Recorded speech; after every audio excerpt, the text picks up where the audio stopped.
All right. Well, good morning, good afternoon, everyone, and welcome to today's Exploring by the Seat of Your Pants event. My name is Joe Grabowski, and I'll be your host for today. A big shout out to our classrooms across Canada and the US, many of whom are returning from spring break or March break if you're here in Canada. It's great to be getting back into action with another series of live events. The rest of our March, the next 2 weeks are jam-packed.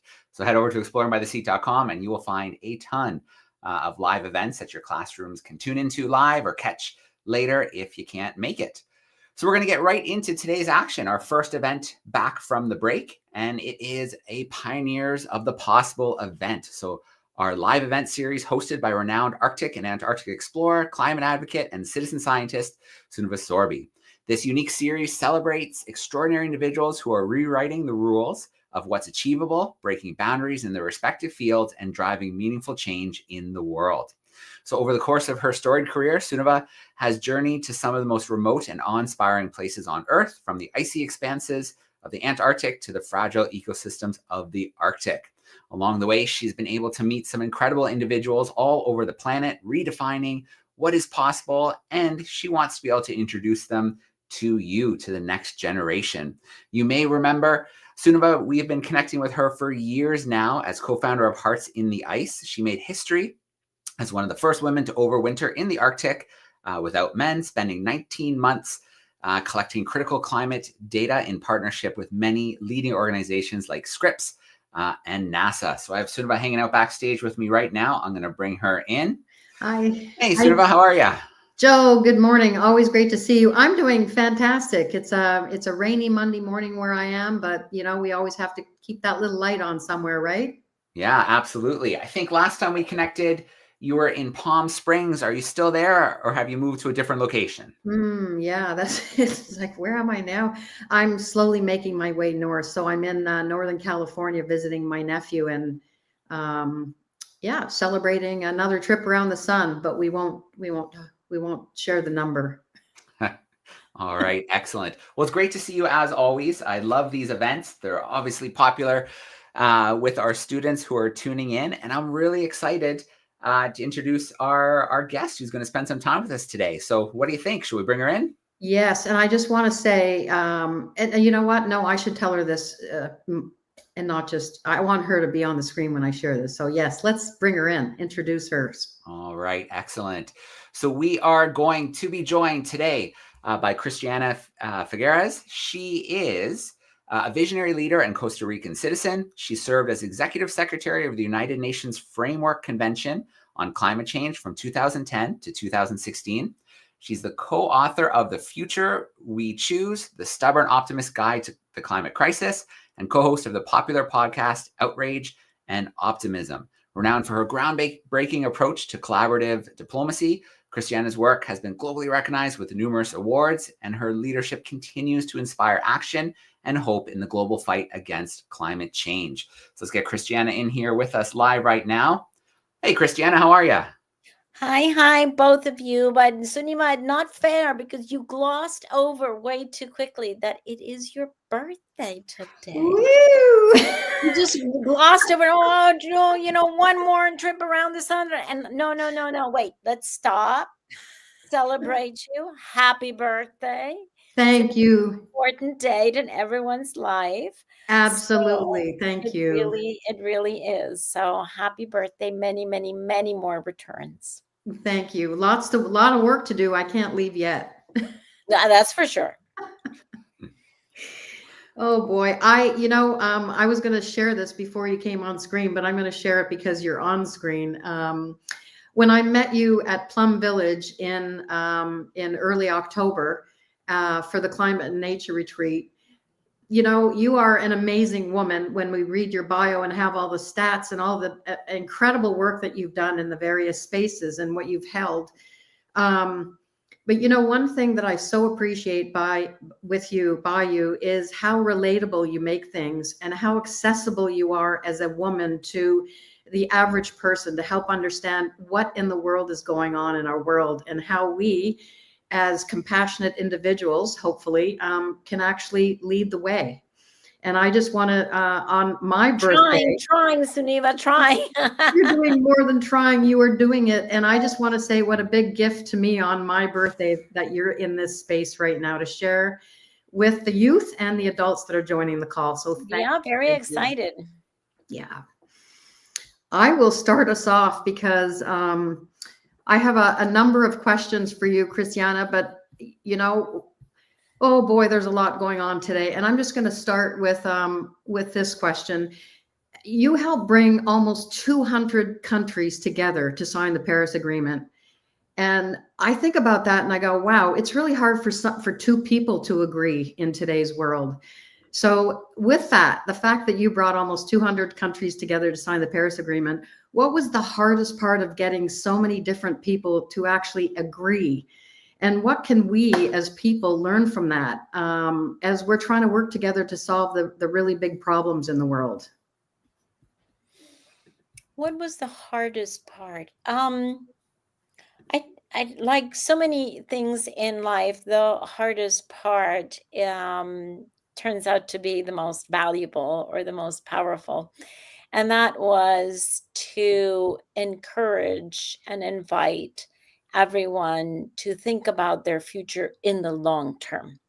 So, yes, of course, everyone has wants and desires and interest in the short term, understood and totally respected. And at the same time, the farther out into the longer term that we can see or think ourselves, the more we realize that our futures coincide and that we have common interests here. And so, yes, we may be walking down different walks of life and looking at things through different colored eyeglasses, but the fact is that when we're able to take a healthy dose of perspective, we realize that we have more in common than what divides us, and that that our interests in a planet that is thriving, not just survivable, but thriving, is actually common to all of us. So it's not easy to get countries to get out of their political cycles that they usually operate in, but many questions and patient listening and deep listening, as we call it in Plum Village, helped us to get to a longer term view. Thank you for that.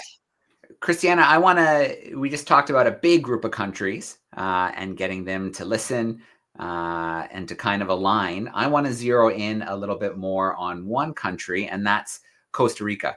I have had the privilege of visiting twice over the last couple of years. It's one of the most beautiful, biodiverse places on the planet. We often do live events with different organizations there, from in the rainforest out on the Osa Peninsula, and it's such an incredible place. It seems like at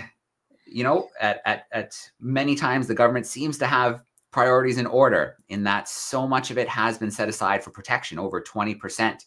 So I'm curious as to what you think it is that the government decision makers have been able to pick up on to protect and preserve so much of the country, and how we could think about passing that along to other countries and having them kind of see things from that perspective.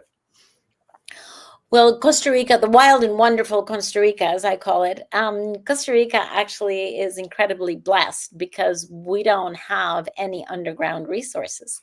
We don't have metals, we don't have minerals, we don't have fossil fuels, we have nothing underground. And that was one of the reasons why it was a very poor colony under Spanish reign several hundred years ago. But it has actually, over time, turned out to be one of our greatest blessings, because from the start of electricity in our country, we already had clean electricity. We harvested our hydro potential in order to have that kind of clean electricity. And then we moved over and we also had geothermal electricity and, of course, solar electricity. And so all of our electricity is clean because we just don't have any fossil fuels. We do import fossil fuels for transport, but we are moving out of that as well because we're electrifying our vehicle fleet. Since we have clean electricity, we can actually, by eliminating fossil fuels in cars and buses and trucks, we can actually get rid of fossil fuel emissions in our transport. And so we are moving in that direction. But the fact that we don't have any valuable resources underground made us treasure what we have overground. And Costa Rica's biodiversity on land, and now, as of the past few years, beginning to understand what we have in the oceans as well. But we started with appreciating what our biodiversity was on land and really understanding that that is our real wealth. And in fact, if you think about what the name is, it's rich coast. Costa Rica means rich coast. Because when Christopher Columbus came, he saw a very, very biodiversity rich coast. And that has been our value. And we have devoted decades to protecting our biodiversity, both because we believe in biodiversity protection just for the flora and the fauna, but also because we very quickly found out that it's a great income generator. So Costa Rica is today one of the top ecotourist destinations of the world. People come to us not because they want to go to, I don't know, they want to gamble or because they want to do any of these other activities that some tourist destinations offer. No, they come to Costa Rica because they want to see our nature. And that means that we have quite a bit of income from tourism, and that gets at least partially reinvested in the protection of biodiversity. Absolutely fascinating. I have yet to visit Costa Rica, but someday soon, I hope. You know, what you just shared brings two things up for me. One is just is preserving our natural resources and the importance of encouraging kids to engage in the natural world, to understand really what's at stake right now. And we're spending so much time, all of us, on these devices, which I know can be a good thing if used in the right settings. But I'm lucky. I grew up in the natural world, and so much of what I've gleaned and the reason I stand up for what I stand up for is because I know what's at risk of being lost. So I'm using citizen science, you know, that Hilda and I did up in the Arctic for those 19 months. It helped me unpack and understand the science. And you do that for all of the things around climate change. I remember a podcast that I listened to with yourself and Tom, where you were unpacking all of the acronyms that we use in the climate space. And I'm like, thank God. Some acronyms, actually, some of them. Some. There's way too many to cover them all. There's way too many. And I just wonder, can you share for the youth that are on the call today, just there's so much information out there about what's happening. And I think if we boil down some simple ways to how we can engage and act and find meaning in what's at risk of being lost, it will be easier for kids to lead themselves. And I wonder what perspective you have on that. Yeah, I'm always impressed by so many young people that I meet who have actually realized that we are losing a lot of our biodiversity, both on land as well as under ocean, that we are negatively impacting so many ecosystems, and that has a negative impact on the quality of life of us humans. So to realize that we're actually all very intricately related, and that's pretty simple to understand. Let's say trees. What do trees have to do with us humans? Well, If you have a hot summer, you will immediately realize that if you stand under a tree, you're under shade, and the tree is going to provide you with much better temperature than if the tree were not there. Tree roots also absorb water and keep what we call the aquifers, which are the underground water bodies, keep those healthy so that we can have water to drink. And have you ever thought that, speaking about water, that every single breath of air that we take comes from nature? Because all the oxygen that we breathe comes from trees and shrubs.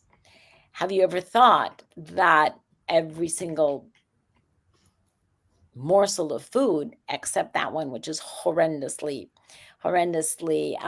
produced, but most food comes from nature, from plants or from animals? Have you ever thought that every single drop of water that we need comes from nature? It comes from rain, rivers, aquifers.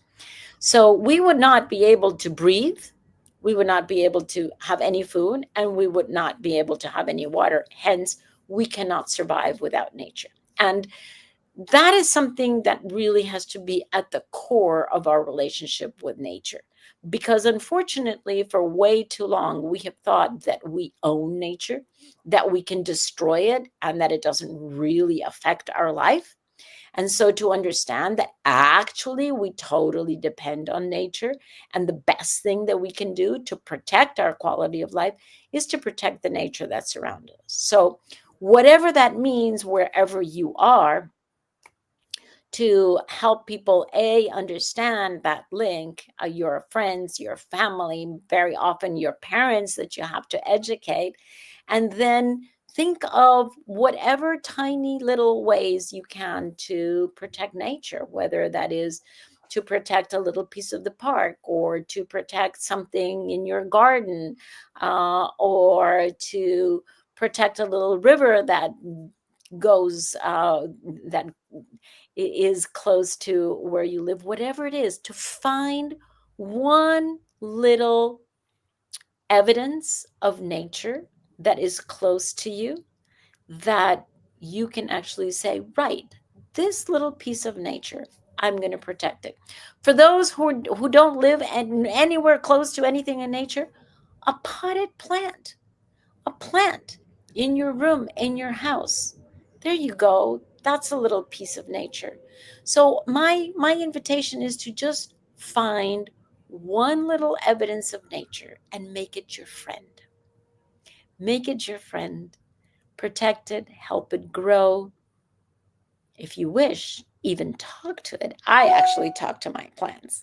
I talk to the ocean. I talk to trees, because they're all living beings. And it is so fun to think about the fact that they also have life. And increasingly, science is beginning to teach us that they also talk. Animals also talk. It's just us dumb little humans that don't understand the language yet, but we are beginning to understand it. All right. Christiana, in a moment, we're going to open things up for classrooms. So if you are tuning in via YouTube, don't be shy. Use the chat sidebar. Let us know where you're tuning in from, and then send us in some questions. But I have one more question for you before we start to grab some questions. And this kind of leads nicely off of what you were just saying about finding your piece of nature, protecting it, appreciating it, learning from it. There's a real kind of movement the last few years among young advocates about giving nature rights. So similar to the way that we have rights in the different countries we live in. So I'm wondering what you think about that movement to give nature rights, and if you think that's something we might be able to accomplish. Well, in Ecuador has already given nature rights. I think that was the first country. In Costa Rica, we also give nature rights. So I do think that that is going to be more and more considered by countries, especially as AI is beginning to help us to understand communication between animals and communication, in fact, in a second phase between animals and these human animals. And the more we understand that, the more we're going to understand that they have rights. Now, what I wouldn't want us to do is to begin to bring plants and animals into our humanistic paradigm and say, okay, they have the same human rights that we do. No, we have human rights. Plants and animals ought to have their own rights, their own plant and animal, their own nature rights. We don't have to impose our kinds of human rights on them. They should have their rights, but within the context of the living creatures and the beings that they are. Okay. Well, what do you think, Sunava? Should we start taking some questions, or do you want to follow up with one more? Yeah, I have lots of questions, but I would really like to hear from the youth on the call, and just to share that this is being hosted in Canada, and we do have classrooms. We have some from the United States and also from Canada, and I love the America from Mark Carney. that he said, well, no, I won't go into that. We all saw the news, but anyhow, yay to our new Prime Minister of Canada, who's also a good friend of yours, Christiana. Mark Carney is a good friend, but I do have a difference of opinion with him when he said Canada is not America.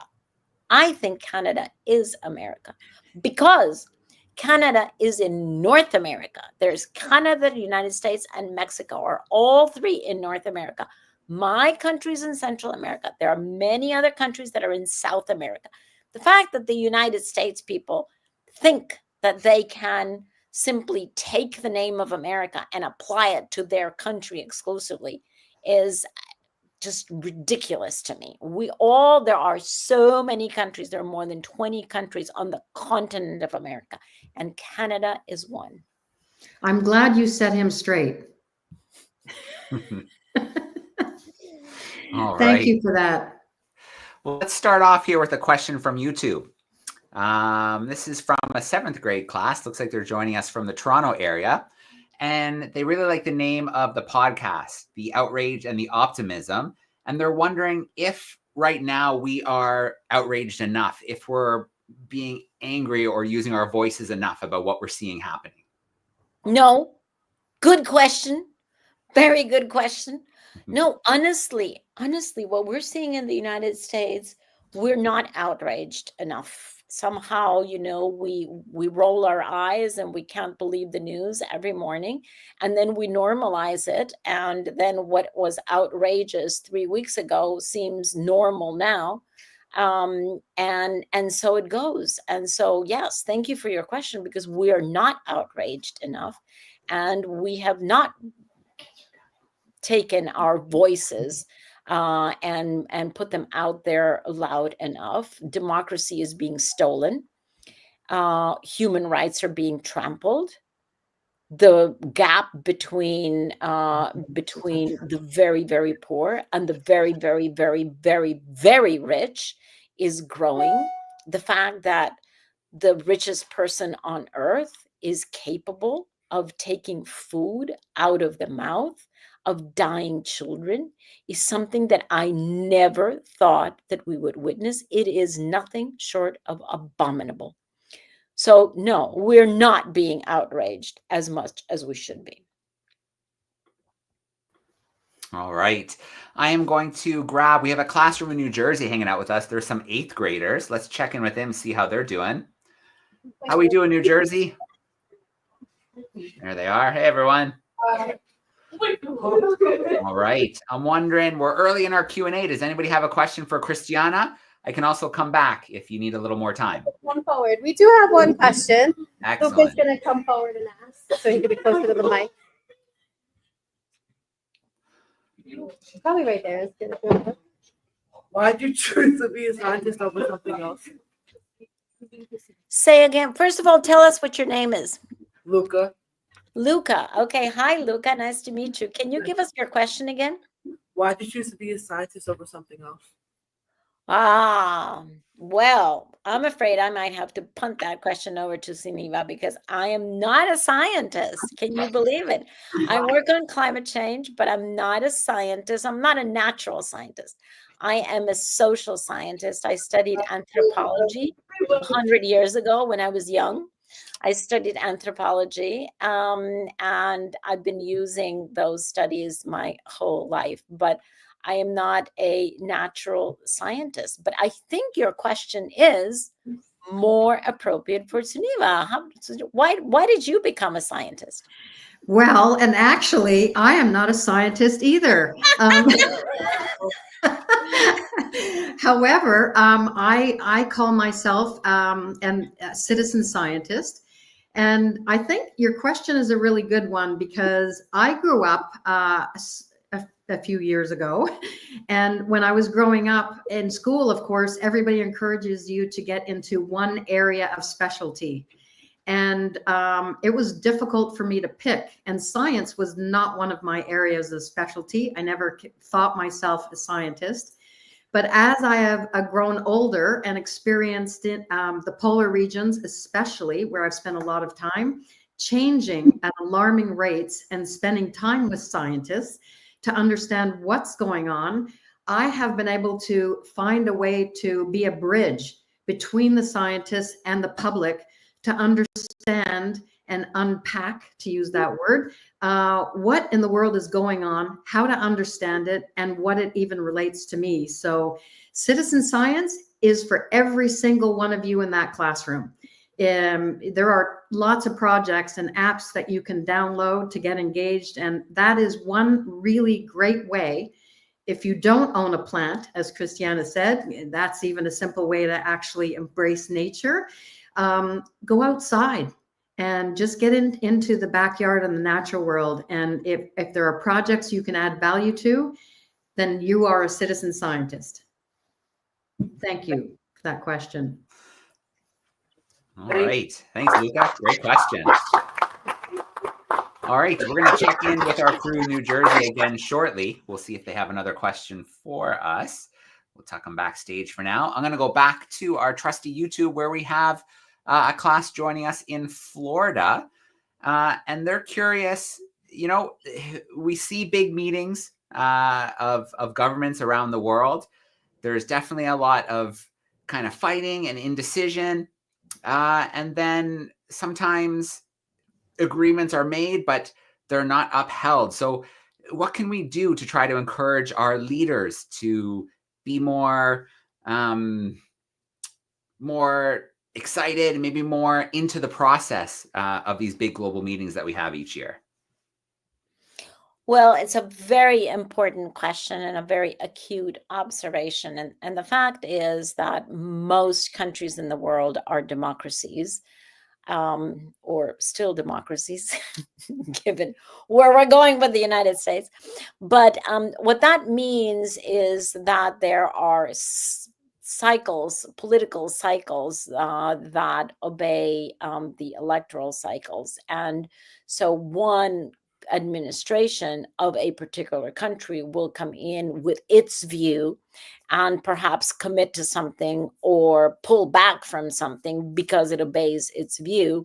And then when they're voted out of power and a different government or a different administration comes in with a different view, then that view gets changed. So and gets changed in the international arena. And so that is one of the reasons why there is so much coming and going and changes of governments, because with the exception of governments that don't have elections, for example, Russia, China, Saudi Arabia, those governments don't have elections, and so their view is consistent. But those of us who do have democracies, unfortunately, cannot have that consistency throughout the political cycle.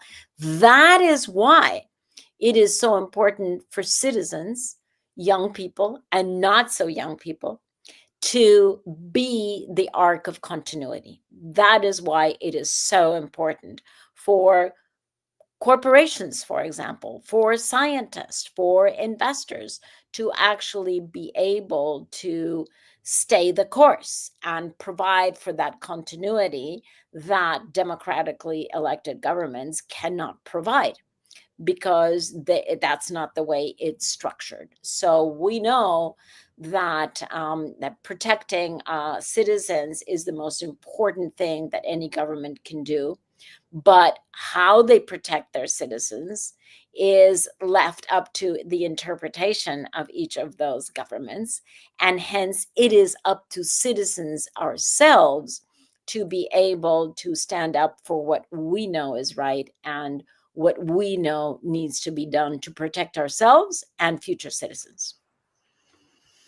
It's so interesting. I'm in the United States right now and was just sitting in on what we'll call a salon on Saturday with some lawyers and activists and leaders. And there is a lot of anger. There's a lot of apathy.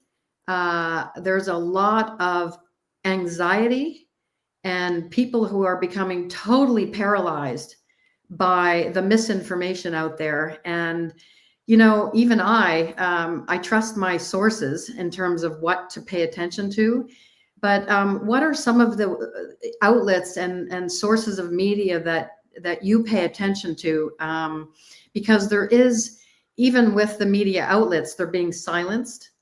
And we're looking at even bullying against some of these outlets, which is against our everything that we believe in as a democracy. So I'm just wondering, Christiana, how, in the face of all the news and everything, what do you access? I listen to your podcast.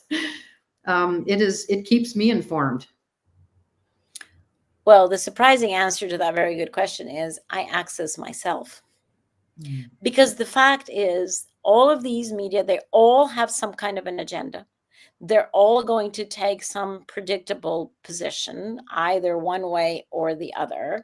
And as you say, we're getting to the point where many of these media channels are being threatened or being closed down. The Voice of America has been closed down, to just name one, and federal authorities that look after homeless people, that look after museums, that look after education. The Department of Education is being dismantled. I mean, it is completely crazy. And so it's very difficult to be able to choose one media over the other, because each of them wants to convince you that what they say is right. And so honestly, I drop anchor into myself and I go like, wait a minute, hold on. What is right and wrong for me? What are my values and principles? I don't need any media to dictate to me what my values and principles are.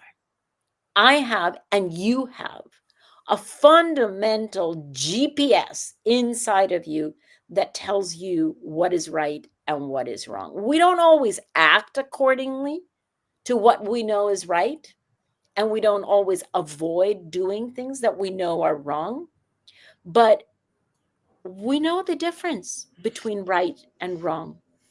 We do. And the more we listen to ourselves, and the more we choose to listen to ourselves as the guide of what to think and what to do, the more in touch we're going to be with who we really are and how do we want to turn up in the world. So yeah, there's a lot of news out there and a lot of media, but the most important channel of information is yourself. I just want to add one little layer to that, because that was really profound. Is that, I don't know where this quote comes from. You have to lose your thinking mind to regain your senses. And I wonder for you just how mindfulness plays into this picture, because with the climate anxiety and the despair that many of the youth are facing around North America, I know that's been a big influence for you, just having been at the retreat and the wonderful teachings, Buddhist teachings. Is there anything you can offer the youth in terms of coping mechanisms, so to speak? Yeah, I think, especially with everything that is happening now in the United States, with Canada, in Canada, that northern part of the continent of America is really in a nightmare situation. And it is not surprising that when we hear or read or whatever news, that we go into some already predetermined reactions. One is, of course, to get incredibly angry and start blaming people. I tend to do that a lot, and I have to stop myself when I do that. But it is a very understandable reaction. The other reaction is to just go like, you know what? This is so crazy. I'm not even going to pay attention to this. Give me a next, I don't know, chocolate cake, and just completely ignore it. And that is also a very understandable reaction. So it's either, fighting or flight or freeze, which is when we decide that everything is just too much and we get overwhelmed and we pull the covers over our head and decide, I'm not even going to pay attention to reality or to anything that is happening anymore. So all of those reactions are totally understandable. And all of us have at least a little bit, if not a lot, of all of those in different points of different points of the week or different moments of the day or different triggers that we react to. But those three ways of reacting are all very understandable, and we humans have been doing that for thousands of years. So you're in good company with all your ancestors, and with many million of people out there, because we do all three. Now, the question is, for me always, are those my only three options? Are any of those three options an option that actually brings more good to the world? Does it benefit anyone? Does it even benefit me? Do any of those three benefit me? Do I feel better about it? Do any of those three options bring any light or any joy or any happiness to me or to anyone around me? And the answer is no. None of those three lead to any better feelings of yourself or of your friends and family around you. So the fourth option that we don't practice very often, but that I encourage us to start, is to drop anchor into ourselves, as I was saying before, and going like, whoa, whoa, whoa, whoa, whoa. Okay. We're in the middle of a huge storm. Now, who am I? What do I really want to bring to this world? What do I want to bring to my friendships? What do I want to bring to my family members? What do I want to bring to my school? What do I want to be known for? What do I want to be recognized for? Do I want to be recognized for being angry or disappearing under the bed or anything else? What is it? And asking yourself that question and then acting according to that. And most of the time, not every moment, but most of the time, we will get an answer that says, there is something good that I can do. I just wrote a speech last night that I have to give in a few days, and it's around the concept of kindness and how important tiny little acts of kindness are. I wonder if you can go through the day and count how many times you can do an act of just simple kindness to others, to yourself, and then go to bed at night and go like, I did 3 acts of kindness today. Or can you actually train yourself to recognize acts of kindness from other people who you know or you don't know? Acts of kindness can be as simple as you purchase something, and the person who takes your money, You know, you say like, oh, good morning, how are you? And the other person gives you a big smile and says, oh, I'm good, how are you? That's an act of kindness. Or somebody has a problem in the street and you help them out. Or so many, I don't know, yesterday I was walking down the street and I saw this woman who, I'm already up there in age, but she was even more up in age, and she had all these packages. And I just went up there and tapped her shoulder and I said, can I help you with any of your packages? And she turned around and she said, oh, please, please, please, because I can barely get home. And then I walked her home and took her packages. I mean, it's amazing how many little acts of kindness we can have for each other and for ourselves. And it seems very simple. And you go like, how's that going to change the world? Well, here's the question. If every single human being acted every day exclusively out of kindness, we would have a different world. So we can all practice at least little acts of kindness. Oh, wow. I mean, it is so simple, and it's so true. So simple. Yeah, and so accessible. And just, you are an exceptionally busy woman. And, you saying yes to being here today was an enormously generous act of kindness. So thank you. Happy to be here. Yeah. So I'd like to give our group in New Jersey a chance for one more question. Let's see if they have a question there for us. Let's see New Jersey. How we do in New Jersey? You guys have one more question? Our 8th graders? Here comes someone. Perfect. Hello, my name's Noah. The question is, why doesn't Costa Rica not have any fossil fuels? Why does Costa Rica not have any fossil fuels? Well, because fossil fuels are the product of life on Earth millions of years ago that died. Let's call them dinosaurs just to make it simple to understand. So when dinosaurs roamed the Earth, and then, as you know, we lost all our dinosaurs, well, all their bodies and the biomass from trees and plants of the time that died got absorbed, let's call it, by the Earth, and over millions of years turned into fossil fuels, into coal or into oil or into gas. All of that is actually previous living matter that died and over time transformed itself into this very energy concentrated fuel sources. And Costa Rica doesn't have fossil fuels. Well, I guess I wasn't around, but I guess we didn't have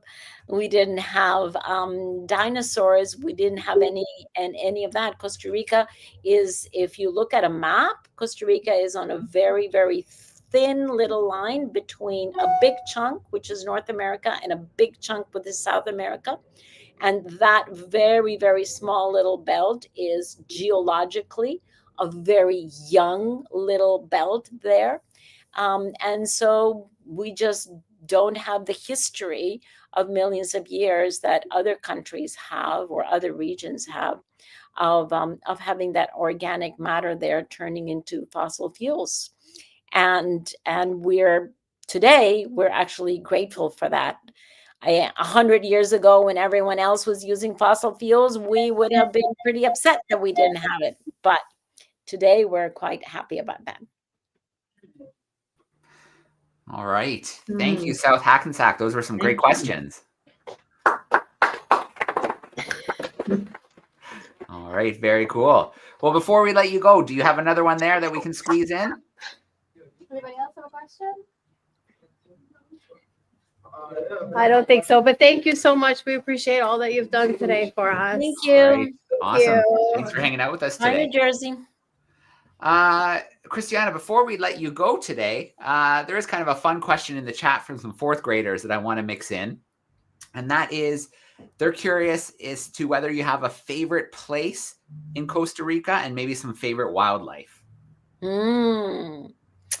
Well, I have two favorite places. I have a favorite place to live, which is where I live, because I live right on the beach, right in front of the Pacific Ocean. And it's my favorite, and that's why I live there, because I love to get up at the crack of dawn and be out walking the beach before the sun comes out in order to greet the sun every day. And it is a red macaw reproduction center. And so we have red macaws flying over our heads constantly the whole day. So I love that, and I love falling asleep with the sound of the ocean waves every day, and waking up to the sound of the ocean waves every day. So I love that for living. I have another favorite place, but where you cannot live because it is a national park. And that is the Osa Peninsula that you say that you've already been to, correct? Yes, absolutely. So Osa Peninsula is our absolutely most magnificent national park that has just amazing both trees and animals. And a good friend of mine was just there yesterday and sent me a video of a jaguar that he saw in the morning, and then a danta. What is danta in English? What is a danta in English? It's such a strange animal. Hold on. Let me see if it's a very weird animal. It's not a tapir, is it? Yes, a tapir. Thank you. Yes. So this friend of mine who was there saw a jaguar in the morning and a tapir in the afternoon. And he was just absolutely thrilled about that. And of course, many different monkeys and birds and toads and everything. It is really quite exciting, quite exciting. And just to return to my favorite place where I live, the bay where I live is also a whale reproduction bay. And so just before I came here to the UK, I was having lunch in front of my house looking at the ocean, and I saw a whale fin. And then my kids got on their boards and went all the way out. And they were then on their boards, and they were literally within feet of a big old mother whale with her little baby whale. And she was teaching the little baby whale because they were born there, right in that bay. So she was teaching her young to breach. And after he had, I'm assuming it was a he, after the little one had breached a couple of times successfully, she then turned around and started to breastfeed her little whale. Wow. And so it was just, and here are my kids out on their boards watching this whole thing from very, very close. So it is a wonderful country, wild and wonderful Costa Rica. What can I say? Yeah. Oh, wow. We're so those moments. They're happening all over right now. Everything is so alive. We just need to step out of ourselves and get out there. Exactly. And you dropped a few things early on. You said you're in Windsor. You mentioned writing a speech. Is there would you share what's going on tomorrow if you're comfortable with that? Yeah, the speech has nothing to do with tomorrow. It's for a different big event. Oh, okay. Okay. Days ago. But yeah, I am in the UK in a little town called Windsor, which is just an hour outside of London. It is where Windsor Castle is. Windsor Castle is the largest and oldest inhabited castle in the world. It is where Prince William lives with his family. Prince William is the heir to the throne of the UK. After King Charles, it will be the turn of Prince William to rise to the throne. And he lives here and he works here out of this beautiful castle that has, are you ready for this? How many rooms do you think Windsor Castle has? I should know this because I visited it before, but I know it's a lot. 1,000 rooms. 1,000 rooms? It has 1,000 rooms. It has 300 fireplaces. It has 250 bedrooms. It is huge. You need a map. It is, yeah, you do need a map. And the prince, he is so funny because he lives in one part of the castle and his offices are in a different part of the castle. So he uses a skateboard to go from one part of the castle to the other. So when we meet with him, we always, look out the window and there he's coming on his skateboard to the meetings. But yeah, it is a beautiful castle. And what Suniva wants me to say is that there will be a ceremony tomorrow here at Windsor Castle where I will be inducted into the oldest order of chivalry of the UK, and henceforth, and that will be done by the prince. And so henceforth, my new name will be Dame Christiana. Oh my goodness. Amazing. This is Congratulations. incredible. Congratulations. It's the equivalent for men of being knighted. Women are not knighted, they're damed. Wow, we are getting you pre-damehood, Christiana. Pre-damed. So deserved. Unbelievable. Congratulations. Have a wonderful ceremony. That's tomorrow. That is tomorrow. Yeah. Yep. Yeah. Amazing, Christiana. Very well deserved. And, the message of just getting out and being there with nature, I think more students, more adults put their devices away, put some of their worries away and got out into nature. Just the other day, I was out in our local arboretum photographing a barred owl that was chasing after squirrels. And it was just an hour that just regenerates you, excites you. It's exactly just being out in nature. And I think that could go along with kindness, which of course is incredibly important, but just reconnecting with nature and realizing what we have. Totally. Yeah. And standing up for what we believe in and speaking out, just as you're doing. So this is the most important time in my life, I feel. Indeed. And I feel that for everybody on the planet. The most consequential for sure. Mm-hmm. Thank you for holding space with us. Well, thank you so much. Congratulations on this great program. Thank you. Good to be with you. Goodbye to everyone. All right. Thank you so much. Thank you, Thanks to Christiana. the classrooms. Thank you, Christiana. Suniva, Great to see you as always. Thanks, you everyone. too. Thanks. Bye, Suniva, and happy birthday again. Yes, happy Thank birthday. you. Thanks, everyone. Bye.